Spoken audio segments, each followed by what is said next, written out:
ಮೋಶೆ ಕಷ್ಟಕಾಲದಲ್ಲಿ ಜನಿಸುತ್ತಾನೆ. ಹೊಟ್ಟೆ ತುಂಬಿಸಿಕೊಳ್ಳುವುದು ಕೂಡ ಕಷ್ಟಕರವಾಗಿರುವಂತಹ ದಂಪತಿಗಳಿಗೆ ಜನಿಸುತ್ತಾನೆ. ಕಠಿಣವಾದ ದಿನಮಾನಗಳಲ್ಲಿ ಜನಿಸಿದ, ಕ್ರೂರನಾಗಿರುವ ಚಕ್ರವರ್ತಿ ಪರಿಪಾಲಿಸುವ ಕಾಲದಲ್ಲಿ ಜನಿಸಿದ. ಯಾರು ಆ ಪರಿಪಾಲಕನು? ಫರೋ. ಇಸ್ರಾಯೇಲ್ ಪ್ರಜೆಗಳನ್ನು ಬಂದಿಯಾಳುಗಳನ್ನಾಗಿ ತನ್ನ ಕೈಗೊಂಬೆಗಳನ್ನಾಗಿಟ್ಟುಕೊಂಡು ಕಠಿಣವಾಗಿ ಅವರಿಂದ ಕೆಲಸಗಳನ್ನು ಮಾಡಿಸಿಕೊಳ್ತಿದ್ದ. ಸುಮಾರು 20ರಿಂದ 30 ಲಕ್ಷದವರೆಗೂ ಇರುವ ಇಸ್ರಾಯೇಲ್ ಪ್ರಜೆಗಳು ಆ ಕಾಲದಲ್ಲಿ ಐಗುಪ್ತ ದೇಶದಲ್ಲಿ ಫರೋ ಎಂಬ ಚಕ್ರವರ್ತಿಯ ಪರಿಪಾಲನೆಯಲ್ಲಿ ಬಹಳವಾಗಿ ಬಾಧೆ ಪಡ್ತಾ ಇದ್ರು. ಹಾಗೆ ಬಾಧೆ ಪಡುತ್ತಿರುವ ಸಮಯದಲ್ಲಿ ಒಂದು ಒಳ್ಳೆಯ ಮಾತು ಬೈಬಲ್ನಲ್ಲಿದೆ. ಫರೋಹನು ಎಷ್ಟು ಹೆಚ್ಚಾಗಿ ಇಸ್ರಾಯೇಲ್ ಪ್ರಜೆಗಳನ್ನು ಶ್ರಮೆಪಡಿಸಿದನೋ ಅಷ್ಟೇ ಹೆಚ್ಚಾಗಿ ಇಸ್ರಾಯೇಲ್ಯರು ಅಭಿವೃದ್ಧಿಯಾಗುತ್ತಾ ಇದ್ರು ಎಂದು ಬೈಬಲ್ನಲ್ಲಿ ಬರೆಯಲಾಗಿದೆ. ಒಮ್ಮೆ ಆ ವಚನ ತೋರಿಸುತ್ತೇನೆ ಬನ್ನಿ. ವಿಮೋಚನೆ ಕಾಂಡ 1ನೇ ಅಧ್ಯಾಯ. ಮೋಶೆಯ ತಪ್ಪುಗಳಿಂದ ನಾವು ಕಲಿಯಬೇಕಾದ ಪಾಠಗಳು. ಈ ಸಂದೇಶವನ್ನು ಎಲ್ಲರೂ ಗಮನ ಕೊಟ್ಟು ಕೇಳಬೇಕೆಂದು ತಮ್ಮೆಲ್ಲರಲ್ಲಿ ಮನವಿ ಮಾಡಿಕೊಳ್ತೇನೆ. ವಿಮೋಚನೆ ಕಾಂಡ 1ನೇ ಅಧ್ಯಾಯ 12ನೇ ವಚನ. ಐಗುಪ್ತ್ಯರು ಇಸ್ರಾಯೇಲರನ್ನು ಎಷ್ಟೇ ಉಪದ್ರವ ಪಡಿಸಿದರೂ ಅವರು ಅತ್ಯಧಿಕವಾಗಿ ಹೆಚ್ಚಿ ಹರಡಿಕೊಂಡದ್ದರಿಂದ ಕ್ರೈಸ್ತರನ್ನು ಎಷ್ಟೇ ಹಿಂಸೆಪಡಿಸಿದರು, ಕ್ರಿಸ್ತನನ್ನು ನಂಬಿದವರನ್ನು ಎಷ್ಟೇ ಶ್ರಮೆಪಡಿಸಿದರು, ಸಭೆಗಳನ್ನು ಎಷ್ಟೇ ಚದರಿಸುವ ಪ್ರಯತ್ನ ಮಾಡಿದರು, ಸಾಧಾರಣವಾಗಿ ಸಹಜವಾಗಿ ಚರಿತ್ರೆ ನಿರೂಪಿಸುತ್ತಾ ಬಂದದ್ದೇನೆಂದರೆ ಎಷ್ಟು ಹೆಚ್ಚು ಶ್ರಮೆಗೊಳಗಾಗುತ್ತದೋ ಕ್ರಿಸ್ತನ ಸಭೆಯು ಅಷ್ಟೇ ಹೆಚ್ಚಾಗಿ ಅಭಿವೃದ್ಧಿಯಾಗುತ್ತದೆ ಎಂದು ಚರಿತ್ರೆ ನಿರೂಪಿಸಿದೆ. ಇಸ್ರಾಯೇಲ್ ಪ್ರಜೆಗಳನ್ನು, ಅಂದರೆ ದೇವರ ಪ್ರಜೆಗಳನ್ನು ಎಷ್ಟು ಹೆಚ್ಚಾಗಿ ಶ್ರಮೆಪಡಿಸಿದರೂ ಸಹ ಅಷ್ಟೇ ಹೆಚ್ಚಾಗಿ ಅವರು ಅಭಿವೃದ್ಧಿಯಾಗಿರುವಂತೆ, ಪ್ರಬಲಗೊಂಡಿರುವಂತೆ ನಾವು ನೋಡುತ್ತೇವೆ.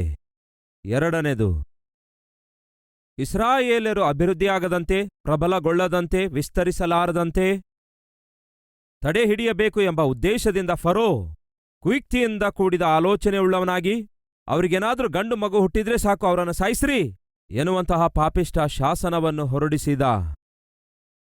ಹಾಗೆ ಗಂಡು ಮಗು ಹುಟ್ಟಿದ್ರೆ ಸಾಕು ಸಾಯಿಸುತ್ತಾ ಇದ್ರು, ನೈಲ್ ನದಿಯಲ್ಲಿ ಎಸೆಯುತ್ತಾ ಇದ್ರು. ಅಂತಹ ಸಮಯದಲ್ಲಿ, ಕಠಿಣಕರವಾದ ಕಾಲದಲ್ಲಿ, ಕ್ರೂರನಾಗಿರುವಂತಹ ಚಕ್ರವರ್ತಿ ಪರಿಪಾಲನೆ ಮಾಡುವ ದಿನಮಾನಗಳಲ್ಲಿ ಮೋಶೆ ಎನ್ನುವಂತಹ ಮಗು, ಅಮ್ರಾಮನು, ಯೋಕೆಬೆತಳು ಎನ್ನುವಂತಹ ಒಂದು ಬಡ ಕುಟುಂಬಕ್ಕೆ ಜನ್ಮಿಸಿರುವಂತೆ ನಾವು ನೋಡುತ್ತೇವೆ. ಇವರಿಬ್ಬರು ಕೂಡ ಬಂದಿಯಾಳುಗಳು. ಯಾರು ಇವರು? ಬಂದಿಯಾಳುಗಳು. 6ನೇ ಅಧ್ಯಾಯ 20ನೇ ವಚನ. ಅಮ್ರಾಮನು ತನ್ನ ಸೋದರತೆಯಾದ ಯೋಕೆಬೇದಳನ್ನು ಮದುವೆ ಮಾಡಿಕೊಂಡನು. ಅವಳು ಆಕೆಗೆ ಆರೋನನನ್ನು, ಮೋಶೆಯನ್ನು ಹೆತ್ತಳು. ಇವರು ಬಂದಿಯಾಳುಗಳು, ಬಡವರು. ಮೊದಲನೇದಾಗಿ ಮೋಶೆಯನ್ನು ಹೆತ್ತವರು. ಯಾರೋ ಅವರು? ಬಡವರು. ಮತ್ತೊಮ್ಮೆ ಜ್ಞಾಪಕಗೊಳಿಸುತ್ತೇನೆ, ಈ ದಿನ ನೀವು ಬಡವರಾಗಿರಬಹುದು, ಒಬ್ಬ ಬಡ ತಾಯಿಯಾಗಿರಬಹುದು, ಬಡ ತಂದೆಯಾಗಿರಬಹುದು. ಆಗಿದ್ದ ಮಾತ್ರಕ್ಕೆ ನಿಮ್ಮ ಮಗನು, ನಿಮ್ಮ ಮಗಳು ಬಡವರಾಗಿಯೇ ಉಳಿದುಕೊಳ್ಳುವ ಅಗತ್ಯವಿಲ್ಲ. ನಿಮಗೆ ವಿದ್ಯಾಭ್ಯಾಸ ಇಲ್ಲದೇ ಇರಬಹುದು, ಹಾಗೆಂದ ಮಾತ್ರಕ್ಕೆ ನಿಮ್ಮ ಮಕ್ಕಳು ವಿದ್ಯಾಭ್ಯಾಸ ಇಲ್ಲದವರಾಗಿ ಉಳಿದುಕೊಳ್ಳುವ ಅಗತ್ಯವಿಲ್ಲ. ಈ ದಿನ ನೀವು ದರಿದ್ರರಾಗಿರಬಹುದು, ಹಾಗೆಂದ ಮಾತ್ರಕ್ಕೆ ನಿಮ್ಮ ಮಕ್ಕಳು ಕೂಡ ದರಿದ್ರರಾಗಿರುವ ಅಗತ್ಯವಿಲ್ಲ. ಮತ್ತು ನಿಮ್ಮ ಮಕ್ಕಳು ನಿಮ್ಮ ದರಿದ್ರತೆಯನ್ನು ಹೊತ್ತುಕೊಂಡು ಮುಂದೆ ಸಾಗಲಾರದೆ ಇರಬೇಕಾದ್ರೆ, ನಿಮ್ಮ ಬಡತನವನ್ನು ಹೊತ್ತುಕೊಂಡು ಮುಂದಕ್ಕೆ ಸಾಗಲಾರದೆ ಇರಬೇಕಾದ್ರೆ, ನಿಮಗಿರುವಂತಹ ನಿಸ್ಸಹಾಯ ಸ್ಥಿತಿಯನ್ನು ಅವರು ಅನುಭವಿಸಲಾರದೆ ಇರಬೇಕಾದರೆ ಏನ್ಮಾಡಬೇಕು? ಅದನ್ನೇ ಹೇಳಲಿಚ್ಛಯಿಸುತ್ತಿದ್ದೇನೆ. ಕಠಿಣನಾಗಿರುವ, ಕ್ರೂರನಾಗಿರುವ ಫರೋಹನು ಪರಿಪಾಲನೆ ಮಾಡುತ್ತಾ ಇಸ್ರಾಯೇಲ್ ಪ್ರಜೆಗಳೆಲ್ಲರನ್ನೂ ಕೂಡ ಬಂದಿಯಾಳುಗಳನ್ನಾಗಿ ಮಾಡಿಕೊಂಡು ಗಂಡು ಮಗು ಹುಟ್ಟಿದ್ರೆ ಸಾಯಿಸಿಬಿಡಿ ಎಂಬ ದೌರ್ಭಾಗ್ಯಕರವಾದ ಶಾಸನ ಹೊರಡಿಸಿದಾಗ ಆ ದೇಶದಲ್ಲಿರುವ ಪ್ರತಿ ದಂಪತಿಗಳು ಕೂಡ ಪ್ರಾಮುಖ್ಯವಾಗಿ ಒಂದು ವೇಳೆ ಹೆಂಡತಿ ಗರ್ಭಿಣಿಯಾಗಿದ್ದೇ ಆದರೆ ಏನನ್ನು ಕೋರಿಕೊಂಡ್ರು ಗೊತ್ತಾ? ದೇವರೇ, ಗಂಡು ಮಗುವನ್ನು ಮಾತ್ರ ನಮಗೆ ದಯಪಾಲಿಸಬೇಡಿರಿ ದೇವರೇ, ಗಂಡು ಮಗುವನ್ನು ಮಾತ್ರ ನಮಗೆ ಹುಟ್ಟಿಸಬೇಡಿ ಎಂಬುದಾಗಿ ಪ್ರಾರ್ಥನೆ ಮಾಡಿರುತ್ತಾರೆ. ಆದರೆ ಆ ಪ್ರಾರ್ಥನೆಗೆ ವ್ಯತಿರೇಕವಾಗಿ ಉತ್ತರ ಬಂತು. ಅಷ್ಟಕ್ಕೂ ಮೋಶೆಯ ತಂದೆ ತಾಯಿ ಆತ್ಮಿಕರಾಗಿದ್ರೋ ಇಲ್ಲವೇ ಆತ್ಮಿಕತೆ ಇಲ್ಲದವರಾಗಿದ್ರೋ? ನಿಮಗೇನನಿಸುತ್ತೆ? ಮೋಶೆಯನ್ನು ಹೆತ್ತಿರುವಂತಹ ಅವನ ತಂದೆ ತಾಯಿ ಆತ್ಮಿಕರಾಗಿದ್ದಾರೋ ಇಲ್ಲವೋ ಎಂದು ನೋಡೋಣ ಬನ್ನಿ. ಇಬ್ರಿಯರಿಗೆ ಬರೆದ ಪತ್ರಿಕೆ 11ನೇ ಅಧ್ಯಾಯ, ಅಲ್ಲಿ ಒಂದು ಮಾತು ಬರೆಯಲಾಗಿದೆ ಮೋಶೆಯ ಕುರಿತು. 23ನೇ ವಚನ. ಇಬ್ರಿಯರಿಗೆ ಬರೆದ ಪತ್ರಿಕೆ 11ನೇ ಅಧ್ಯಾಯ 23ನೇ ವಚನ. ಮೋಶೆ ಹುಟ್ಟಿದಾಗ ಅವನ ತಂದೆ ತಾಯಿಗಳು ಆ ಕೂಸು ಸುಂದರವಾಗಿದೆ ಎಂದು ನೋಡಿ ನಂಬಿಕೆಯಿಂದಲೇ, ಮೋಶೆಯ ತಂದೆ ತಾಯಿ ನಂಬಿಕೆಯಿಂದಲೇ ಅಂದರೆ ಅರ್ಥವೇನು? ಮೋಶೆಯ ತಂದೆ ತಾಯಿ ಯಾರು? ವಿಶ್ವಾಸಿಗಳಾಗಿದ್ರು. ತಾಯಿ ವಿಶ್ವಾಸಿಯಾಗಿದ್ದಳು, ತಂದೆ ಕೂಡ ವಿಶ್ವಾಸಿಯಾಗಿದ್ದ. ಈ ದಿನ ವಾಕ್ಯ ಕೇಳುವಂಥವರಲ್ಲಿ ತಾಯಿಯಾಗಿ ನೀವು ಒಬ್ಬರೇ ದೇವರನ್ನು ನಂಬಿದ್ದೀರಿ. ತಂದೆಯೇನೋ ಅಂದರೆ ನಿಮ್ಮ ಗಂಡನೇನೋ ಕುಡುಕನಾಗಿ ಜೀವಿಸುತ್ತಿದ್ದಾನೆ. ಬಹುಶಃ ನೀವೊಬ್ಬರೇ ದೇವರನ್ನು ನಂಬಿರಬಹುದು. ನಿಮ್ಮ ಹೆಂಡತಿಯೇನೋ ಇಷ್ಟಾನುಸಾರವಾಗಿ ಜೀವಿಸುತ್ತಿರಬಹುದು. ತಂದೆ ತಾಯಿಗಳಾಗಿ ಒಂದು ವೇಳೆ ನೀವಿಬ್ಬರು ಆತ್ಮಿಕರಾಗಿ ಜೀವಿಸುತ್ತಾ ಇರಬಹುದು, ವಾಕ್ಯಕ್ಕೆ ವಿಧೇಯರಾಗ್ತಿರಬಹುದು, ಸಭೆಗೆ ಹೋಗಿ ಆರಾಧಿಸುತ್ತಿರಬಹುದು. ಆದರೆ ನಿಮ್ಮ ಮಕ್ಕಳು ಅಲೆಮಾರಿಯಾಗಿ ತಿರುಗಾಡ್ತಿರಬಹುದು. ಜಾಗ್ರತೆಯಿಂದ ನೀವು ಪರಿಶೀಲಿಸಿ ನೋಡುವುದಾದರೆ ಮೋಶೆಯ ತಂದೆ ಮೋಶೆಯ ತಾಯಿ ಇಬ್ಬರೂ ಕೂಡ ವಿಶ್ವಾಸಿಗಳಾಗಿದ್ದರು. ತಂದೆಯೆಂದರೆ ತಾಯಿಯೆಂದರೆ ನಿಮ್ಮ ಮಗನ ಭವಿಷ್ಯ ಚೆನ್ನಾಗಿರಬೇಕೆಂದು ಆಶಿಸುತ್ತಾ ಇದ್ದೀರಾ? ನಿಮ್ಮ ಮಗಳ ಬದುಕು ಬಂಗಾರದಂತಹ ಬದುಕಾಗಿರಬೇಕೆಂದು ಬಯಸುತ್ತಾ ಇದ್ದೀರಾ? ಹಾಗಾದರೆ ತಂದೆ ತಾಯಿ ಇಬ್ಬರೂ ಕೂಡ ಕುಟುಂಬವಾಗಿ ದೇವರನ್ನು ಸೇವಿಸುವಂಥದ್ದನ್ನು ನೀವು ಹೆತ್ತ ಮಕ್ಕಳಿಗೆ ಆಶೀರ್ವಾದಕರವಾಗಿದೆ ಎಂದು ಮರೆಯಬೇಡಿ. ಮೋಶೆಯ ತಂದೆ ತಾಯಿ ಇಬ್ಬರೂ ಕೂಡ ನಂಬಿಕೆಯಿಂದಲೇ ಮೋಶೆಯನ್ನು ಅವರು ಕಾಪಾಡಿಕೊಳ್ತಾರೆ. ಒಂದು ಕಡೆ ಫರೋಹನ ಆಜ್ಞೆ ಇದೆ, ಗಂಡು ಮಗು ಏನಾದರೂ ಹುಟ್ಟಿದ್ರೆ ಸಾಯಿಸಬೇಕೆಂಬುದು. ಆದರೆ ಅವರಿಬ್ಬರೂ ಕೂಡ ನಂಬಿಕೆಯಿಂದಲೇ ಏನ್ ಮಾಡಿದ್ರಂತೆ? ರಾಜನ ಆಜ್ಞೆಯನ್ನು ತಿರಸ್ಕರಿಸಿ. ಅಂದರೆ ಅವರಿಗೆ ಎಷ್ಟು ಧೈರ್ಯ ಬೇಕು ನೋಡಿ. ರಾಜನ ಆಜ್ಞೆಗೆ ಭಯಪಡದೆ 3 ತಿಂಗಳುಗಳವರೆಗೂ ಅವನನ್ನು ಬಚ್ಚಿಟ್ಟರು. ರಾಜನಿಗೆ ಭಯಪಡದಂತೆ ನಂಬಿಕೆಯಿಂದಲೇ ನಮ್ಮ ಮಗುವನ್ನು ಮಾತ್ರ ನಾವು ಕೊಂದುಹಾಕಿಕೊಳ್ಳೋದಿಲ್ಲ. ಹೆಣ್ಮಗು ಬೇಡ ಅಂದುಕೊಳ್ತಿದ್ದಾರೆ. ಮತ್ತೆ ನೀವು ಗರ್ಭಿಣಿಯಾದ್ರಿ, ಕದ್ದು ಮುಚ್ಚಿ ಹೋಗಿ ಟೆಸ್ಟ್ ಮಾಡಿಕೊಂಡು ನೋಡಿದ್ರೆ ಹೆಣ್ಮಗು ಅಂತ ಗೊತ್ತಾಗಿದೆ. ನಿಮಗೆ ಬರುವ ಆಲೋಚನೆ ಏನೆಂದರೆ, ಆಲ್ರೆಡಿ ಒಂದು ಹೆಣ್ಮಗು ಇದೆ, ಮತ್ತೆ ಹೆಣ್ಮಗುವೇ ಬೇಕೋ ಬೇಡ ಎಂಬ ಆಲೋಚನೆ ಬರುತ್ತೆ. ನಿಮ್ಮ ಸ್ವಂತ ಮನೆಯವರೇ, ನಿಮ್ಮ ಸ್ವಂತ ಜನರೇ ನಿಮಗೆ ಸಲಹೆ ಕೊಡ್ಬೋದು. ಮತ್ತೆ ಹೆಣ್ಮಗು ಯಾಕೆ ಬೇಕು? ತೆಗೆದುಹಾಕೊಂಡ್ರೆ ಹೋಗುತ್ತೆ ಅಲ್ಲವೇ? ತೆಗೆದುಹಾಕಿಕೊಂಡ್ರೆ ಅಂದ್ರೆ ಅರ್ಥ ಗೊತ್ತಾ? ಸಾಯಿಸಿ ಬಿಟ್ಟರೆ ಸಾಕಲ್ಲವೇ? ಅಬೋರ್ಷನ್ ಅಂದರೆ ಏನ್ ಗೊತ್ತಾ? ನರಹತ್ಯೆ. ಅಂದರೆ ಒಬ್ಬ ಕೊಲೆಗಾರನು ಮತ್ತೊಬ್ಬ ಕೊಲೆಗಾರನನ್ನು ಕೊಲ್ಲುವುದು ನಮಗೆ ಗೊತ್ತು. ಯಾರಾದರೂ ಒಬ್ಬರ ಮೇಲೆ ಪ್ರತಿಕಾರ ಇಟ್ಕೊಂಡ್ರೆ, ಹಾಗೆ ಪ್ರತಿಕಾರ ಇಟ್ಕೊಂಡ ವ್ಯಕ್ತಿ ಯಾರನ್ನು ಕೊಲ್ಲಬೇಕಂದ್ಕೊಂಡಿರುತ್ತಾನೋ ಅವನು ಅನ್ಯಾಯ ಮಾಡಿರುತ್ತಾನೆ, ದ್ರೋಹ ಮಾಡಿರುತ್ತಾನೆ, ಹಾಗಾಗಿ ಕೊಂದುಹಾಕಿರುತ್ತಾನೆ. ಈ ಪ್ರಪಂಚದಲ್ಲಿರುವಂತಹ ಎಲ್ಲ ಹತ್ಯೆಗಳಿಗಿಂತಲೂ ಬಹಳ ದುರ್ಮಾರ್ಗಕರವಾದ ಹತ್ಯ ಯಾವುದಾದರೂ ಇರುವುದಾದರೆ ಹೆತ್ತ ತಂದೆ ತಾಯಿ ಹಾಗೆ ಇಬ್ಬರೂ ಮಾತಾಡಿಕೊಂಡು ಹೊಟ್ಟೆಯಲ್ಲಿರುವ ಮಗುವನ್ನು ಸಾಯಿಸುವಂಥದ್ದೇ. ಇದಕ್ಕಿಂತಲೂ ಘೋರವಾದಂತಹ ಹತ್ಯ ಮತ್ತೊಂದು ಇಲ್ಲ. ಕ್ರೈಸ್ತಿಯ ಸಮಾಜವೇ, ಸಭೆಯೇ ಅಬೋರ್ಷನ್ ದೇವರ ಚಿತ್ತಕ್ಕೆ ವಿರುದ್ಧವಾಗಿದೆ. ಆಲ್ರೆಡಿ ಒಂದು ಹೆಣ್ಮಗು ಇದೆ, ಮತ್ತೊಂದು ಹೆಣ್ಮಗು ಬೇಡ ಅಂತ ಹೇಳಿ ಅಬೋರ್ಷನ್ ಮಾಡಿಸಿಕೊಳ್ಬೇಡಿ. ಆಲ್ರೆಡಿ ಒಬ್ಬ ಮಗನಿದ್ದಾನೆ, ಮತ್ತೊಬ್ಬ ಮಗನ ಯಾಕೆ ಬೇಕು ಎಂದು ಅಬೋರ್ಷನ್ ಮಾಡಿಕೊಳ್ಬೇಡಿ. ಉದ್ಯೋಗ ಇಲ್ಲ, ಸಂಪಾದನೆ ಇಲ್ಲ, ಈಗ ಮತ್ತೆ ನಾನು ಗರ್ಭಧರಿಸಿದ್ದೇನೆ, ಹುಟ್ಟುವ ಮಗುವನ್ನು ಸಾಕೋದು ಕಷ್ಟವೇನು? ಅಬೋರ್ಷನ್. ತಾಯಿಯಾಗಿ ಮಗುವನ್ನು ಸಾಯಿಸುತ್ತೀರೋ? ತಂದೆಯಾಗಿ ನಿಮ್ಮ ಮಗುವನ್ನು ನೀವೇ ಸಾಯಿಸುತ್ತೀರೋ? ಸಾಯಿಸಿರಿ ಅಂತ ಡಾಕ್ಟರ್ಗೆ ಪರ್ಮಿಷನ್ ಕೊಡ್ತೀರೋ? ಅದಕ್ಕಿಂತಲೂ ಘೋರವಾದ, ಅದಕ್ಕಿಂತಲೂ ದುಃಖಕರವಾದದ್ದು ಬೇರೆ ಏನಾದರೂ ಇದೆಯಂತೀರಾ? ಆ ದಿನ ಮೋಶೆ ತಂದೆ, ಮೋಶೆಯ ತಾಯಿ ಖಚಿತವಾಗಿಯೂ ಪ್ರಾರ್ಥನೆ ಮಾಡಿರ್ತಾರೆ, ಪ್ರಭುವೇ ಕರ್ತನೇ, ಆ ದುರ್ಮಾರ್ಗೆ ಗಂಡು ಮಕ್ಕಳನ್ನೆಲ್ಲ ಸಾಯಿಸು ಅಂದಿದ್ದಾನೆ. ಗಂಡ್ಮಗು ಹುಟ್ಟಿದ ಕೂಡಲೇ ತೆಗೆದುಕೊಂಡು ಹೋಗಿ ನೈಲ್ ನದಿಯಲ್ಲಿ ಎಸೆಯುತ್ತಿದ್ದಾರೆ, ಆ ಮೊಸಳೆಗಳಿಗೆ ಹಾಕ್ತಿದ್ದಾರೆ. ಅಯ್ಯ, ಗಂಡ್ಮಗು ಕೊಡ್ಬೇಡ ದೇವ್ರೆ, ಕೊಡ್ಬೇಡ ದೇವ್ರೆ ಎಂದು ಖಚಿತವಾಗಿಯೂ ಅವರು ಪ್ರಾರ್ಥಿಸಿರುತ್ತಾರೆ. ಆದರೆ ಆ ಪ್ರಾರ್ಥನೆಗೆ ಉತ್ತರ ಬರಲಿಲ್ಲ. ಮಾತ್ರವಲ್ಲ, ಅವರ ಪ್ರಾರ್ಥನೆಗೆ ವಿರುದ್ಧವಾದ ಉತ್ತರ ಬಂತು. ಈ ದಿನ ಈ ವಾಕ್ಯ ಕೇಳುವವರಲ್ಲಿ ಯಾರಾದರೂ ಇದ್ದೀರಾ? ಬ್ರದರ್, ನಾನು ಮಾಡಿದ ಪ್ರಾರ್ಥನೆಗೆ ಉತ್ತರ ಬರಲಿಲ್ಲ. ಮಾತ್ರವಲ್ಲ, ಪ್ರಾರ್ಥನೆಗೆ ಉತ್ತರ ವ್ಯತಿರೇಕವಾಗಿ ಬಂತು. ನಿಮಗೊಂದು ವಿಷಯ ಗೊತ್ತಾ? ನಾನು ಒಂದು ಸಭೆಗೆ ಸಭಾಪಾಲಕನಾಗಿರಬೇಕೆಂದು ಯಾವತ್ತೂ ಪ್ರಾರ್ಥಿಸಲಿಲ್ಲ. ಇಂತಹ ಮಹಾ ದೊಡ್ಡ ದೊಡ್ಡ ಕೂಟಗಳಲ್ಲಿ ವಾಕ್ಯ ಸಾರಬೇಕೆಂದು ಯಾವತ್ತೂ ಪ್ರಾರ್ಥಿಸಲಿಲ್ಲ. ದೊಡ್ಡ ಸಂಸ್ಥೆ ನನಗಿರಬೇಕು, ದೊಡ್ಡ ಸಭೆ ನನಗಿರಬೇಕು, ದೊಡ್ಡ ದೊಡ್ಡ ಕೂಟಗಳನ್ನು ಏರ್ಪಡಿಸಬೇಕು ಎಂದು ಯಾವತ್ತೂ ಪ್ರಾರ್ಥಿಸಲಿಲ್ಲ. ನಾನು ಪ್ರಾರ್ಥಿಸಿದೆಲ್ಲ ಏನೆಂದರೆ, ಹಳ್ಳಿ ಪಳ್ಳಿಗಳಿಗೆ ಹೋಗಿ, ಬೆಟ್ಟ ಗುಡ್ಡಗಳ ಮಧ್ಯದಲ್ಲಿ ಹೋಗಿ, ದೇವರ ಪ್ರೀತಿಯನ್ನು ಅರಿಯದೆ, ಶಾಂತಿ ಸಮಾಧಾನ ಇಲ್ಲದೆ, ಸಂತೋಷವಿಲ್ಲದೆ ನಶಿಸಿ ಹೋಗುತ್ತಿರುವವರ ಬಳಿಗೆ ಹೋಗಿ ಕ್ರಿಸ್ತನ ಪ್ರೀತಿ ಸಾರಿ ಹೇಳಬೇಕು ಎಂಬುದನ್ನೇ ಆಶಿಸಿ ಹಾಗೆಯೇ ಪ್ರಾರ್ಥಿಸಿದೆ. ಆ ಪ್ರಾರ್ಥನೆಗೆ ಉತ್ತರವನ್ನು ದೇವರು ಕೊಡಲಿಲ್ಲ. ಆದರೆ ನಾನು ಬೇಡಿಕೊಂಡದ್ದಕ್ಕಿಂತಲೂ, ನಾನು ಊಹಿಸಿದ್ದಕ್ಕಿಂತಲೂ ಅತ್ಯಧಿಕವಾದದ್ದನ್ನು ಕೊಡುವ ದೇವರು ನನ್ನ ಕರ್ತನಾದ ಯೇಸುಕ್ರಿಸ್ತನಾಗಿದ್ದಾರೆ. ಗ್ರಾಮಗಳಿಗೆ, ಕುಗ್ರಾಮಗಳಿಗೆ ಹೋಗಿ ಆ ಬೆಟ್ಟ ಗುಡ್ಡಗಳಲ್ಲಿ 10-20 ಮಂದಿಗಳಿಗೆ, 50 100 ಮಂದಿಗಾಗಲಿ ಕ್ರಿಸ್ತನ ಪ್ರೀತಿಯನ್ನು ಸಾರಿ ಹೇಳಬೇಕು ಎಂಬುದಾಗಿ ನಾನು ಪ್ರಾರ್ಥನೆ ಮಾಡಿದ್ರೆ, ದೇವ್ರೇನ್ ಮಾಡಿದ್ದಾರೆ ಗೊತ್ತಾ? ಇಡೀ ಪ್ರಪಂಚದಲ್ಲಿಯೇ ಅತ್ಯಂತ ದೊಡ್ಡ ಪ್ರೆಸ್ಬಿಟೇರಿಯನ್ ಸಭೆಯಲ್ಲಿ ವಾಕ್ಯ ಸಾರುವಂತಹ ಕೃಪೆ ದೇವ್ರು ಕೊಟ್ಟರು. ಯಾವತ್ತೂ ಊಹಿಸಲಿಲ್ಲ ನಾನು ನನ್ನ ರಾಜ್ಯ ದಾಟಿ ಹೋಗಿ ವಾಕ್ಯ ಸಾರುತ್ತೇನೆಂದು. ಅಷ್ಟೇ ಅಲ್ಲ, ಪ್ರಪಂಚದಲ್ಲಿಯೇ ಒಂದಾನೊಂದು ಅತ್ಯಂತ ದೊಡ್ಡ ಸ್ಟೇಡಿಯಂ ಒಲಿಂಪಿಕ್ ಸ್ಟೇಡಿಯಂ ಆಗಿದೆ. ಸಿಯೋಲ್ ಒಲಿಂಪಿಕ್ಸ್ನಲ್ಲಿ ಆ ಸ್ಟೇಡಿಯಂ ನಿರ್ಮಿಸಿದ್ದಾರೆ. ಅದೇ ಸ್ಟೇಡಿಯಂನಲ್ಲಿ ವಾಕ್ಯ ಸಾರುವುದಕ್ಕಾಗಿ ದೇವರು ನನ್ನನ್ನು ಕರೆದೊಯ್ದಿದ್ದಾರೆ. ಪನಾಮಾದಲ್ಲಿ ಫುಟ್ಬಾಲ್ ಸ್ಟೇಡಿಯಂ ಇದೆ, ಒಂದಾನೊಂದು ಅತ್ಯಂತ ದೊಡ್ಡ ಫುಟ್ಬಾಲ್ ಸ್ಟೇಡಿಯಂ. ಅಲ್ಲಿಯೂ ವಾಕ್ಯ ಸಾರುವುದಕ್ಕಾಗಿ ದೇವರು ದೀನಸೇವಕನಾದ ನನ್ನನ್ನು ಕರೆದೊಯ್ದಿದ್ದಾರೆ. ಬೇಡಿಕೊಂಡದೇನು? ಗ್ರಾಮಗಳಲ್ಲಿ ಹೋಗಿ ಸುವಾರ್ತೆ ಸಾರ್ತೇನೆ. ಕೊಟ್ಟಿದ್ದೇನು?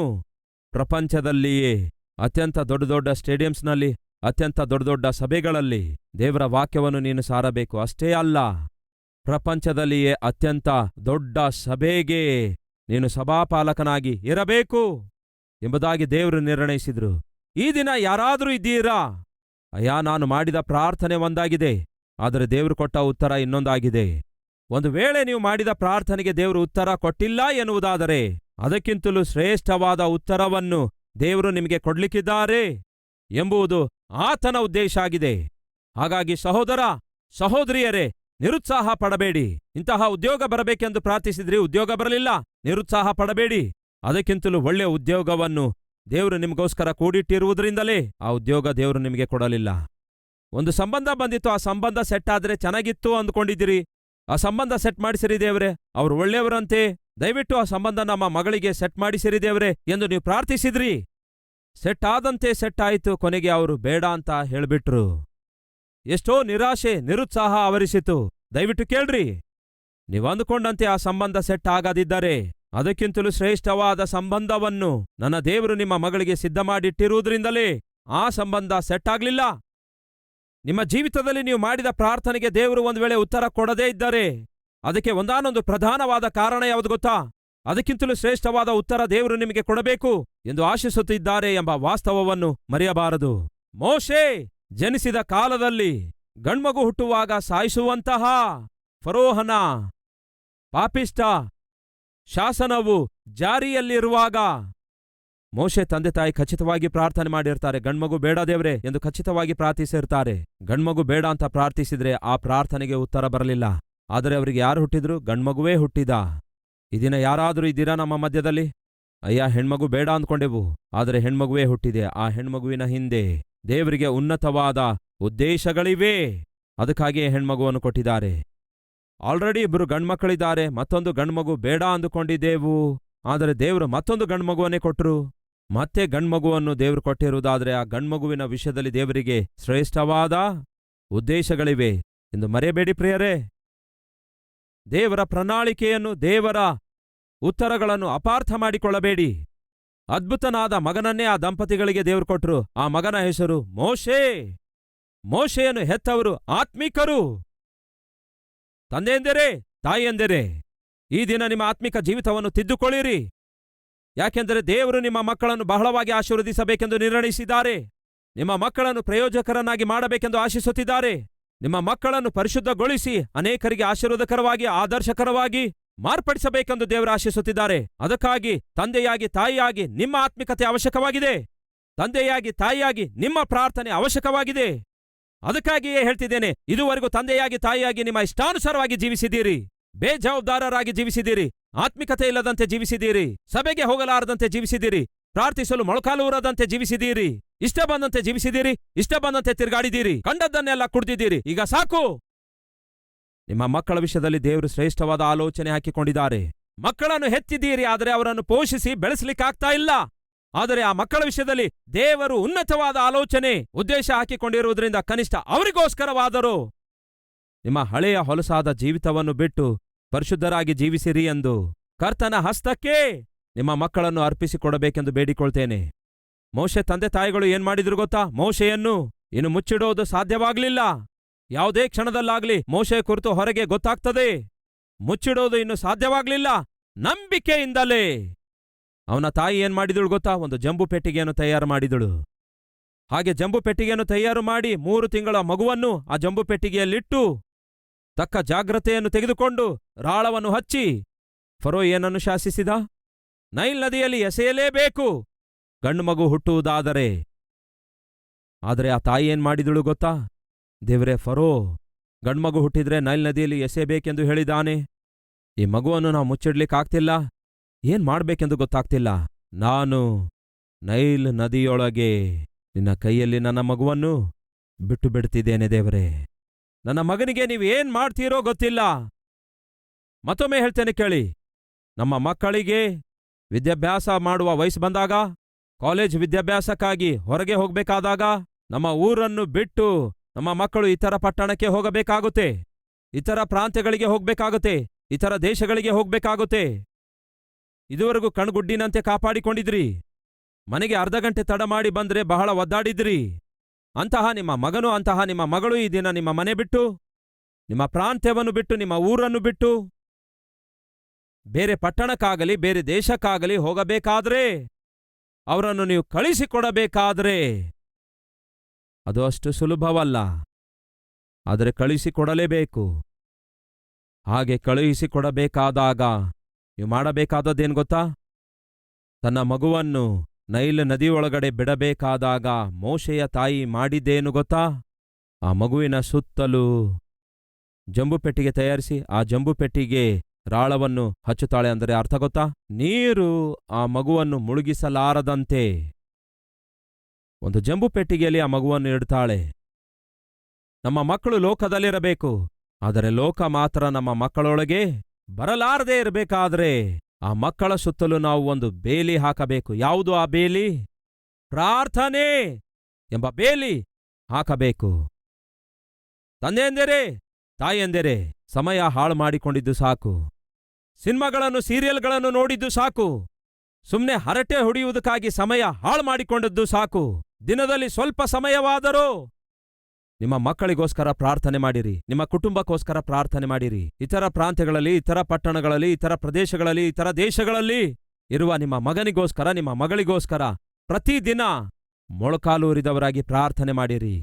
ದೂರ ಪ್ರಾಂತ್ಯದಲ್ಲಿರುವ ನಿಮ್ಮ ಗಂಡನಿಗೋಸ್ಕರ, ದೂರ ಪ್ರಾಂತ್ಯದಲ್ಲಿರುವ ನಿಮ್ಮ ಹೆಂಡತಿಗೋಸ್ಕರ, ಉದ್ಯೋಗದ ನಿಮಿತ್ತ ನಿಮ್ಮ ಮನೆ ಬಿಟ್ಟು ಹೋಗಿರುವಂತಹ ನಿಮ್ಮ ಸ್ವಂತವರಿಗೋಸ್ಕರ ಖಚಿತವಾಗಿಯೂ ಪ್ರಾರ್ಥಿಸಬೇಕಾದ ಜವಾಬ್ದಾರಿಕೆ ನಿಮ್ಮದಾಗಿದೆ. ಯಾವ ಮಗನು ಸತ್ತೋಗ್ತಾನೇನೋ ಎಂಬ ಭಯದಿಂದ ಮುಚ್ಚಿಡುವಷ್ಟು ಕಾಲ ಮುಚ್ಚಿಟ್ಟು ಇನ್ನು ನನ್ನಿಂದಾಗಲ್ಲ ಅಂದುಕೊಂಡಾಗ ದೇವರ ಕೈಗೆ ಒಪ್ಪಿಸಿಕೊಡುತ್ತಾಳೆ. ತಾಯಿಯೆಂದರೆ, ತಂದೆಯೆಂದರೆ ನಿಮ್ಮ ಮಕ್ಕಳನ್ನು ದೇವರ ಕೈಗೆ ಅರ್ಪಿಸಿಕೊಡಿರಿ, ದೇವರ ಕೈಗೆ ಒಪ್ಪಿಸಿಕೊಡಿರಿ. ಯಾಕೆಂದರೆ ದೇವರ ಹಸ್ತಗಳಿಗಿಂತಲೂ ಭದ್ರವಾದಂತಹ, ಬಲವಾದಂತಹ ಹಸ್ತಗಳು ಈ ಪ್ರಪಂಚದಲ್ಲಿ ಮತ್ಯಾವುದೂ ಇಲ್ಲವೇ ಇಲ್ಲ. ನಿಮ್ಮ ಮಕ್ಕಳನ್ನು ದೇವರಿಗೆ ಅರ್ಪಿಸಿಕೊಡಿರಿ. ದೇವರನ್ನು ಸೇವಿಸಲು ಅರ್ಪಿಸಿಕೊಡಿರಿ. ದೇವರ ಸಾಕ್ಷಿಗಳಾಗಿ ಜೀವಿಸಲು ಅರ್ಪಿಸಿಕೊಡಿರಿ. ದೇವರ ಸೇವೆ ಮಾಡಲು ಅರ್ಪಿಸಿಕೊಡಿರಿ. ದೇವರು ಅವರನ್ನು ಖಚಿತವಾಗಿಯೂ ಆಶೀರ್ವದಿಸ್ತಾರೆ. ದೇವರು ಎಷ್ಟು ಅದ್ಭುತವಾಗಿ ಆಕೆಯ ಮಗನನ್ನು ಎಲ್ಲಿಗೆ ಕರೆದೊಯ್ತಾರೆ? ದೇವರು ಫರೋಹನ ಮನೆಗೆ ಕರೆದೊಯ್ತಾರೆ. ಕಠಿಣನಾದ ರಾಜನಾಗಿರುವ ಫರೋಹನಿಗೆ ಹುಟ್ಟಿರುವಂತಹ ಅವನ ಮಗಳು ಮೋಶೆಯ ಕಣ್ಣೀರನ್ನು ನೋಡಿದಾಗ ಮನಸ್ಸಲ್ಲಿ ಕರಗುತ್ತಾಳೆ. ಕೇಳಿ ಸಹೋದರ ಸಹೋದರಿಯರೇ, ಕಣ್ಣೀರಿನಲ್ಲಿ ಶಕ್ತಿ ಇದೆ. ಕಠಿಣರಾದ ಮನುಷ್ಯರನ್ನು ಕರಗಿಸುವಂತಹ ಶಕ್ತಿ ಕಣ್ಣೀರಿನಲ್ಲಿದೆ. ನಿಮ್ಮ ಗಂಡ ಕಠಿಣನಾಗಿದ್ದಾನೋ? ನಿಮ್ಮ ಹೆಂಡತಿ ಕಠಿಣಳಾಗಿದ್ದಾಳೋ? ನಿಮ್ಮ ಮಗನು ಕಠಿಣನಾಗಿ ತಯಾರಾಗುತ್ತಾ ಇದ್ದಾನೋ? ನಿಮ್ಮ ಮಗಳು ಮೊಂಡಳಂತೆ ತಯಾರಾಗ್ತಿದ್ದಾಳೋ? ಮೊಂಡನಂತೆ ತಯಾರಾಗ್ತಿದ್ದಾನೋ? ಹಾಗಾದ್ರೆ ಕೇಳಿ, ತಾಯಿಯಾಗಿ ನೀವು ಸುರಿಸುವಂತಹ ಕಣ್ಣೀರಿನಲ್ಲಿ ಶಕ್ತಿ ಇದೆ. ತಂದೆಯಾಗಿ ನೀವು ಸುರಿಸುವ ಕಣ್ಣೀರಿನಲ್ಲಿ ಶಕ್ತಿ ಇದೆ. ಕಣ್ಣೀರಿನ ಪ್ರಾರ್ಥನೆಯಲ್ಲಿ ಶಕ್ತಿ ಇದೆ. ಕ್ರೂರರಾದ ಮನುಷ್ಯರನ್ನು ಮೃದುಗೊಳಿಸುವಂತಹ ಮಹಾಶಕ್ತಿ ದೇವರು ಕಣ್ಣೀರಿನ ಪ್ರಾರ್ಥನೆಯಲ್ಲಿ ಇಟ್ಟಿದ್ದಾರೆ ಎಂದು ಮರೆಯಬೇಡಿ. ಆ ದಿನ ಮೋಶೆ ಸುರಿಸಿದಂತಹ ಕಣ್ಣೀರು ಕಠಿಣನಾಗಿರುವ ರಾಜನಿಗೆ ಹುಟ್ಟಿರುವ ಮಗಳಾಗಿರುವ ಆಕೆಯ ಮನಸ್ಸನ್ನೇ ಕರಗಿಸಿಬಿಟ್ಟಿತು. ಪ್ರಿಯರೇ, ಕಣ್ಣೀರಿನಿಂದ ನೀವು ಪ್ರಾರ್ಥಿಸುವುದಾದರೆ ಕಠಿಣವಾದ ಮನುಷ್ಯರನ್ನು ಮನಸ್ಸುಗಳನ್ನು ಕರಗಿಸುವಂತಹ ದೇವರು ಮಧ್ಯಸ್ಥಿಕೆ ವಹಿಸುತ್ತಾರೆ. ಒಂದು ಪ್ರಾಂತ್ಯದಲ್ಲಿ ಒಬ್ಬ ಸೇವಕನು ಸೇವೆ ಮಾಡ್ತಾ ಇದ್ದ. ಎಷ್ಟೇ ಪ್ರಯಾಸಪಟ್ಟರೂ ಕಠಿಣರಾದ ಮನುಷ್ಯರು ಮಾರ್ಪಡ್ತಿಲ್ಲ, ಸುವಾರ್ತೆಗೆ ವಿಧೇಯರಾಗ್ತಿಲ್ಲ, ಸುವಾರ್ತೆ ಕೇಳ್ತಿಲ್ಲ, ರಕ್ಷಣೆ ಹೊಂದುತ್ತಾ ಇಲ್ಲ. ಬೇಸರಗೊಂಡ. ಯಾವ ಸಂಸ್ಥೆಯವರು ಅವನಿಗೆ ಕಳಿಸಿದ್ರು ಆ ಸಂಸ್ಥೆಯವರಿಗೆ ಒಂದು ಪತ್ರ ಬರ್ದ, ಇಲ್ಲಿ ಸೇವೆ ಮಾಡಲು ಆಗ್ತಿಲ್ಲ, ನಾನು ತಿರುಗಿ ಬರ್ತೇನೆ. ಅವರು ಮತ್ತೆ ಪತ್ರ ಬರೆದು ಹೇಳ್ತಾರೆ, ನಿಮ್ಮ ಪ್ರಯತ್ನ ನೀವು ಮಾಡಿರಿ, ನೀವು ತಿರುಗಿ ಬಂದ್ರೆ ಅವರು ನಶಿಸಿ ಹೋಗ್ತಾರೆ. ನಿಮ್ಮ ಪ್ರಯತ್ನ ನೀವು ಮಾಡಿರಿ, ಶತವಿಧದಲ್ಲಿ ಪ್ರಯತ್ನ ಮಾಡಿ ನೋಡಿ. ಅನಂತರ ಮತ್ತೊಮ್ಮೆ ಪತ್ರ ಬರ್ದ, ನಾನು ಮಾಡಬೇಕಾದಲ್ಲ ಶತವಿಧದ ಪ್ರಯತ್ನ ಮಾಡದೆ, ಯಾರೊಬ್ಬರು ಮಾರ್ಪಡ್ತಿಲ್ಲ, ಹಾಗಾಗಿ ನಾನು ತಿರುಗಿ ಬರ್ತೇನೆ ಅಂದಾಗ ಅವ್ರು ತಿರುಗಿ ಒಂದು ಪತ್ರ ಬರೆದ್ರು. ಏನೆಂದು ಗೊತ್ತಾ? ಒಂದು ಕೆಲಸ ಮಾಡ್ರಿ, ಕೊನೆಯದಾಗಿ ಕಣ್ಣೀರಿನಿಂದ ಪ್ರಯತ್ನ ಮಾಡಿರಿ. Try with tears. ಕಣ್ಣೀರಿನಿಂದ ಪ್ರಾರ್ಥನೆ ಮಾಡಿರಿ ಎಂಬುದಾಗಿ ಮಾತ್ರ ಪತ್ರ ಬರೆದ್ರು. ಅಂದಿನಿಂದ ಆ ವ್ಯಕ್ತಿ ಮೊಳಕಾಲೂರಿ ಕಣ್ಣೀರಿನಿಂದ ಪ್ರಾರ್ಥನೆ ಮಾಡುತ್ತಾ ಕಠಿಣವಾದ ಮನುಷ್ಯರ ಮನಸ್ಸುಗಳನ್ನು ಮಾರ್ಪಡಿಸಬೇಕೆಂದು, ಮೃದುಗೊಳಿಸಬೇಕೆಂದು ಅವನು ಮಾಡಿದ ಪ್ರಾರ್ಥನೆಗೆ ಪ್ರತಿಫಲ ಏನು ಬಂತು ಗೊತ್ತಾ? ಆ ಸೇವಕ ಇನ್ನೆಂದಿಗೂ ಪತ್ರ ಬರಲಿಲ್ಲ. ಯಾಕೆಂದರೆ ಅಷ್ಟೊಂದು ಸಮಯ ಅವರಿಗೆ ಸಿಗಲೇ ಇಲ್ಲ. ಈ ದಿನ ನಿಮ್ಮ ಸಭೆ ಕೂಡ ಬತ್ತಿ ಹೋಗಿದೆಯಾ? ನಿಮ್ಮ ಸಭೆ ದಿನೇ ದಿನೇ ಕಳೆಯುತ್ತಿರುವ ಹಾಗೆ ಬಲಹೀನವಾಗ್ತಿದೆಯಾ? ಕಣ್ಣೀರಿನಿಂದ ಪ್ರಾರ್ಥಿಸಿರಿ. ಕುಟುಂಬದಲ್ಲಿ ಪರಿಸ್ಥಿತಿಗಳು ದಿನೇ ದಿನೇ ಕೈಜಾರಿ ಮೀರಿ ಹೋಗ್ತಾ ಇವೆಯಾ? ಕಣ್ಣೀರಿನಿಂದ ಪ್ರಾರ್ಥಿಸಿರಿ. ಕರ್ತನ ಬಳಿಗೆ ಹೋಗಿ ಸಾಧಾರಣವಾಗಿ ಯಾರೇ ಆಗಲಿ, ಯಾವತ್ತೇ ಆಗಲಿ, ನಮ್ಮ ಮುಂದೆ ಕಣ್ಣೀರು ಸುರಿಸುವಾಗ ನಾವು ಕರಗುತ್ತೇವೋ ಇಲ್ಲವೋ ಹೇಳಿ? ಖಚಿತವಾಗಿಯೂ ಕರಗುತ್ತೇವೆ. ನಿಮ್ಮನ್ನು ಪ್ರಾಣದಂತೆ ಪ್ರೀತಿಸಿದ ದೇವರ ಬಳಿಗೆ ಹೋಗಿ ಕಣ್ಣೀರಿನಿಂದ ನಿಮ್ಮ ಕಷ್ಟ ಹೇಳಿಕೊಳ್ಳೋದಾದರೆ ಆತನು ಖಚಿತವಾಗಿಯೂ ಮನದಲ್ಲಿ ಕರಗುತ್ತಾನೆ. ಆತನು ಕರಗಿರೋದಾದರೆ ನಿಮ್ಮ ಸುತ್ತಲೂ ಇರುವ ಪರಿಸ್ಥಿತಿಗಳನ್ನೆಲ್ಲ ಆತನು ಮಾರ್ಪಡಿಸುತ್ತಾನೆ. ಹಾಗಾಗಿ ಕಣ್ಣೀರಿನಿಂದ ಪ್ರಾರ್ಥಿಸುವುದನ್ನು ಅಭ್ಯಾಸ ಮಾಡಿಕೊಳ್ಳಿರಿ. ಮೋಶೆಯನ್ನು ಹೆತ್ತವರ ಬಗ್ಗೆ ನೋಡಿದೆವು. ಮೋಶೆ ಕಣ್ಣೀರಿನಿಂದ ಕಠಿಣನಾದಂಥವನ ಕುಮಾರ್ತೆಯ ಮನಸ್ಸು ಕರಗಿತು. ಅಷ್ಟು ಮಾತ್ರವಲ್ಲ, ಕುಮಾರನಾಗಿ ಮೋಶೆಯನ್ನು ಆಕೆ ತೆಗೆದುಕೊಂಡಳು. ಆ ದಿನ ಆಕೆಗೆ ಮಕ್ಕಳಾಗ್ಲಿಲ್ಲ. ಫರೋಹನಿಗೂ ಗಂಡ್ಮಕ್ಕಳೇ ಇರಲಿಲ್ಲ, ಫರೋಹನ ಕುಮಾರ್ತೆಗೆ ಮಕ್ಕಳೇ ಇರಲಿಲ್ಲ. ಅಂತಹ ಸಮಯದಲ್ಲಿ ಮೋಶೆಯನ್ನು ತನ್ನ ಮನೆಗೆ ಕರೆದೊಯ್ತಾಳೆ. ಹಾಗೆ ತನ್ನ ಮನೆಗೆ ಕರೆದೊಯ್ದು 40 ವರ್ಷಗಳವರೆಗೂ ಮೋಶೆಯನ್ನು ಹೆತ್ತ ಮಗುವಂತೆ ಸಾಕುತ್ತಾಳೆ ಆ ಫರೋಹನ ಕುಮಾರ್ತೆ. ಈಗ ಮೋಶೆ ಯಾರಿಗೆ ಹುಟ್ಟಿದ? ಬಡ ತಂದೆಗೆ ತಾಯಿಗೆ ಹುಟ್ಟಿದ. ಆದರೆ ಎಲ್ಲಿ ಬೆಳೆದ? ಮಹಾದೊಡ್ಡ ಪ್ಯಾಲೆಸ್ನಲ್ಲಿ ಬೆಳೆದ. ಆ ಬಡ ತಾಯಿಯಾಗಿರುವಂತಹ ಮೋಶೆ ತಾಯಿ ತನ್ನ ಮಗುವನ್ನು ಜಂಬು ಪೆಟ್ಟಿಗೆಯಲ್ಲಿಟ್ಟಾಗ ಫರೋಹನ ಕುಮಾರ್ತೆ ನೋಡಿದಾಗ ಮಿರಿಯಮ್ಮಳು ಹೋಗಿ ಈ ಮಗುವನ್ನು ಸಾಕಿ ಹಾಲು ಕುಡಿಸುವುದಕ್ಕಾಗಿ ನಾನು ಒಬ್ಬ ದಾದಿಯನ್ನು ಕರತಾನುತ್ತೀಯಾ ಎಂದು ಕೇಳಿದ್ರೆ, ಆಯ್ತು ಕರತ, ಹಾಲನ್ನು ಕುಡಿಸಲು ಯಾರನ್ನಾದರೂ ಕರತಾನುತ್ತಾಳೆ. ಆಗ ಮಿರಿಯಮ್ಮಳು ಏನ್ಮಾಡಿದಳು? ತಾಯಿಯನ್ನೇ ಕರತಂದಳು. ಯಾವಾಗ ಆ ತಾಯಿ ಮೋಶೆಯನ್ನು ಮುಚ್ಚಿಡಲಿಕ್ಕಾಗದೆ ಜಂಬು ಪೆಟ್ಟಿಗೆಯಲ್ಲಿಟ್ಟು ದೇವರ ಕೈಗೆ ಒಪ್ಪಿಸಿದ್ರೆ ದೇವರೇನ್ ಮಾಡಿದ್ರು? ತೆಗೆದುಕೊಂಡು ಬಂದು ಮೋಶೆಗೆ ಮತ್ತೆ ತಾಯಿ ಕೈಗೆ ಒಪ್ಪಿಸಿದ್ರು. ಎಷ್ಟು ದೊಡ್ಡ ದೇವರು ನೋಡಿ ನಮ್ಮ ದೇವರು. ತಾಯೆಂದರೆ ನಿಮ್ಮ ಮಗ ಕೈ ತಪ್ಪಿ ಹೋದ ಅನಿಸುತ್ತಾ ಇದೆಯಾ ನಿಮಗೆ? ತಂದೆ ಎಂದರೆ ನಿಮ್ಮ ಮಗಳು ಕೈತಪ್ಪಿ ಹೋದಳು ಅಂತ ಅನಿಸುತ್ತಿದೆಯಾ? ನಮ್ಮ ಮಗನು ದಾರಿ ತಪ್ಪಿ ಹೋಗ್ತಿದ್ದಾನೆ, ನನ್ನಿಂದ ದೂರವಾಗ್ತಿದ್ದಾನೆ, ಮಗಳು ನನ್ನಿಂದ ದೂರವಾಗ್ತಿದ್ದಾಳೆ ಎಂಬುದಾಗಿ ನಿಮಗನಿಸುತ್ತಿದೆಯಾ? ನಿಮ್ಮ ಗಂಡ ನಿಮ್ಮಿಂದ ದೂರವಾಗ್ತಿರುವಂತೆ ನಿಮಗನಿಸುತ್ತಿದೆಯಾ? ನಿಮ್ಮ ಹೆಂಡತಿ ನಿಮ್ಮಿಂದ ದೂರವಾಗ್ತಿರುವಂತೆ ಅನಿಸುತ್ತಿದೆಯಾ? ಒಮ್ಮೆ ಎಷ್ಟೋ ಪ್ರೀತಿಯಿಂದ ಇರ್ತಾ ಇದ್ದಳು, ಆದರೆ ಅದೇನೋ ದೂರವಾಗ್ತಿದ್ದಾಳೆ. ಒಮ್ಮೆ ಎಷ್ಟೋ ಪ್ರೀತಿಯಿಂದ ಇರ್ತಾ ಇದ್ದನು, ಆದರೆ ಇವಾಗ ಯಾಕೋ ದೂರವಾಗ್ತಿದ್ದಾನೆ. ನನ್ನ ಮಗ ಬಹಳ ಪ್ರೀತಿಯಿಂದ ಇರ್ತಾ ಇದ್ದನು, ಆದರೆ ಈ ದಿನ ನನ್ನ ಮಾತು ಕೇಳದೆ ದೂರವಾಗ್ತಿದ್ದಾನೆ. ನನ್ನ ಮಗಳು ಮನೆ ದಾಟಿ ಹೋಗ್ಬೇಡ ಅಂದ್ರೆ ಕದಲುತ್ತಾ ಇರಲಿಲ್ಲ, ಆದರೆ ಈ ದಿನ ನನ್ನ ಮಾತು ಕೇಳದೆ ದೂರವಾಗ್ತಿದ್ದಾಳೆ ಎಂದು ನಿಮಗನಿಸುತ್ತಿದೆಯಾ? ಹಾಗಾದರೆ ನನ್ನ ಕರ್ತನ ಕೈಗೆ ನಿಮ್ಮ ಮಗನನ್ನು ಮಗಳನ್ನು ಅರ್ಪಿಸಿ ಕೊಡಿರಿ. ನನ್ನ ಕರ್ತನ ಕೈಗೆ ನಿಮ್ಮ ಗಂಡನನ್ನು ಹೆಂಡತಿಯನ್ನು ಅರ್ಪಿಸಿ ಕೊಡಿರಿ. ಯಾರೆಲ್ಲ ನಿಮ್ಮಿಂದ ದೂರವಾಗ್ತಿದ್ದಾರೆ ಎಂದು ಯೋಚಿಸಿ ನೀವು ಚಿಂತಿಸುತ್ತಾ ಇದ್ದೀರೋ ಅವರೆಲ್ಲರನ್ನು ಸುರಕ್ಷಿತವಾಗಿಯೂ ಕ್ಷೇಮವಾಗಿಯೂ ಮತ್ತೆ ತಿರುಗಿ ನಿಮ್ಮ ಬಳಿಗೆ ಸೇರಿಸಬಲ್ಲಂತಹ ಮಹಾ ಅದ್ಭುತನಾದ ದೇವರು, ನಾನು ಪ್ರಕಟಿಸುವಂತಹ ಕರ್ತನಾದ ಯೇಸುವಾಗಿದ್ದಾರೆ.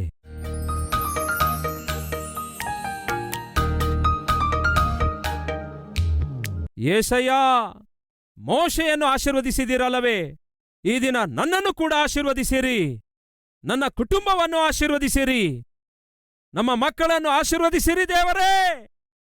ಈ ದಿನ ಮೊದಲುಗೊಂಡು ಶರೀರ ಇಚ್ಛೆಗಳನ್ನು ಬಿಟ್ಟು ನಿಮ್ಮ ಸಾಕ್ಷಿಯಾಗಿ, ನಿಮ್ಮ ಕೈಯಲ್ಲಿ ಸಾಧನಗಳಾಗಿ ನಾವು ಜೀವಿಸುತ್ತೇವೆ ದೇವರೇ. ನಮ್ಮನ್ನು ಅಂಗೀಕರಿಸಿರಿ, ನಮ್ಮನ್ನು ಆಶೀರ್ವದಿಸಿರಿ. ನಿಮ್ಮನ್ನು ನನ್ನ ರಕ್ಷಕನನ್ನಾಗಿ, ನನ್ನ ದೇವರನ್ನಾಗಿ ಈ ದಿನ ಅಂಗೀಕರಿಸುತ್ತೇನೆ. ಇನ್ಮೇಲೆ ನಿಮ್ಮ ಮಗುವಾಗಿ ನಾನು ಜೀವಿಸುವ ಹಾಗೆ ನನ್ನನ್ನು ಅಂಗೀಕರಿಸಿರಿ ಎಂದು ಯೇಸುವಿನ ನಾಮದಲ್ಲಿ ಪ್ರಾರ್ಥಿಸುತ್ತೇವೆ ತಂದೆಯೇ, ಆಮೇನ್.